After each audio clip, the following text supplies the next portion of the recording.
Dito sa Psalm and chapter 34 verse 8. So, the angel of the Lord encamps all around those who fear Him and delivers them. Ang anghel daw sa Ginoo nagalibot kanila nga naay kahadlok sa iya og magaluwas kanila. Oh, taste and see that the Lord is good. Tilawi, tanawa na maayo ang Ginoo.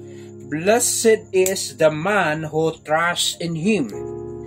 Verse 9. O fear the Lord, you His saints, where there is no want in those who fear Him. So, dili da makulangan ang tanan na nagakinahanglan sa ilang mga nanay kahat. Ang atong tun-an maoning the abundance blessing.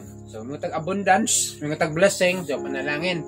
Both spiritual, material, and physical. Mga tag-spiritual, healthy mga spiritual, tag-material, nakakay mga panginanglan, physical, healthy.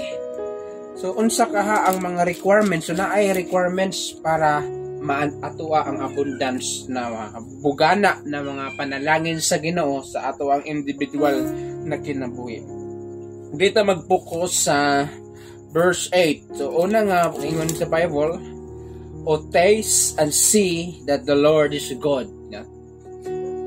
Tistingi, tanawa, ug nga maayo ang Ginoo. May tag lami na siya. Paano maingon ang lami ang Chicken Joy? Pwede ba din ko maglami? Natanawon rin mo? So, una gyud tistingan nimo sa lasa. So, pagpangalagad sa Ginoo, tistingi sa bago ko makaingon na lisod di ay dili na ko magpadayon, dili na ko magpadayon og pangalagat sa Ginoo. So dili tanang panahon gyud na moantos ka, daghan jud panahon na i-surprise ka sa Ginoo sa iya mga pagpakamaayo. Taste and see that the Lord is good. So number 1 requirements to the abundance blessing is try testingi. Testingi jud ang pagpangalagad sa Ginoo.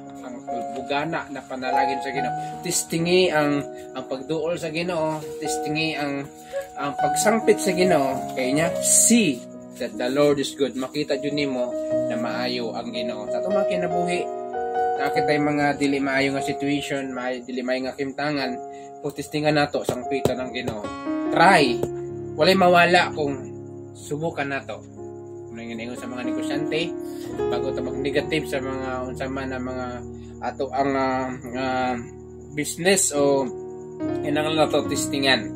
So ingon sa salmista sa challenge ato sulayi og lantawa nga maayo ang Ginoo. So di mo maingon na maayo ang Ginoo kung wala mo sa testingan o wala mo nakita. It means makita nimo na kung mga lagad ta sa iya tinag-anay. Ikaduha, the same verse and second passage and verse 8. Blessed is the man who trusts in Him. So, bulahan ang tao na nagasalig sa iya. So, bulahan jud ang tao.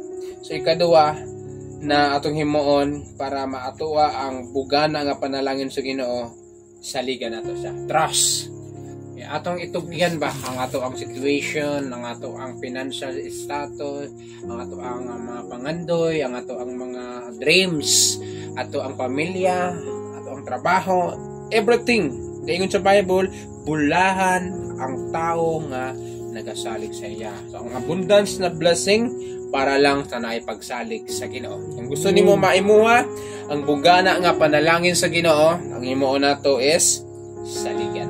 Means mutuod jud ta sa Ginoo na muliyok ta sa ato ang mga kinabuhi para ang iyang panalangin maatuwa. Blessed. So sa iban nga pag-translate sa word the blessed is malipayon.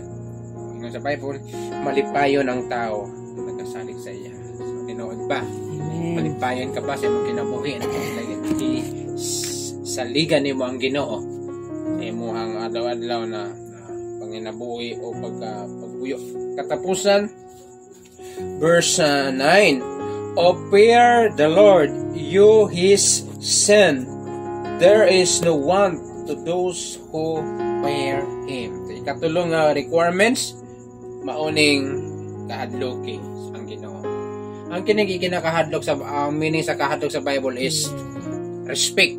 So tahora, so salamat sa Ginoo na ginatahod nato ang Ginoo, pinagi siyang alagad. Kaya kung wala tay pagtahod sa Ginoo nato di nato i-welcome ang alagad sa Ginoo, di nato sa tagdon labos nang sobra pa na, di ba yung sa Matthew chapter 5, ang muhatag og isa ka basong bugnaw nga tubig siyang alagad dili mawad-an og reward. So sakat dato na kanon, so sobra na.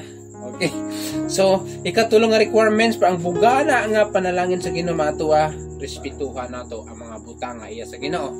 Sa mga butang iya sa Ginoo, iyang pulong, kanang naay magsimba, dito bugal-bugalan, naay magampo, so kailangan nato irespetuhon pod.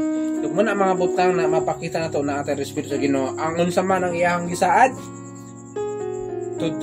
there is no want to dili jud ta makulangan. Usahay ma-shortage lang. Shortage ta sa financial, ma-shortage ta sa pagkaon, pero di jud nga wala na jud, di ba? Kaagi na tana. Kanang wala na jud. Pero naaman ta, pero tama-tama lang. Mas abot ang panahon, mubugana na kung kasaligan ta sa wala-wala ta na sampit ta sa Ginoo. Ang Ginoo maghahatag oportunidad na kasaligan po ta sa bugana nga butang, kaya sa wala-wala misali ta saya sa nanaan na tamo sa mutag salig kay mingon mata iyan ni sa Ginoo.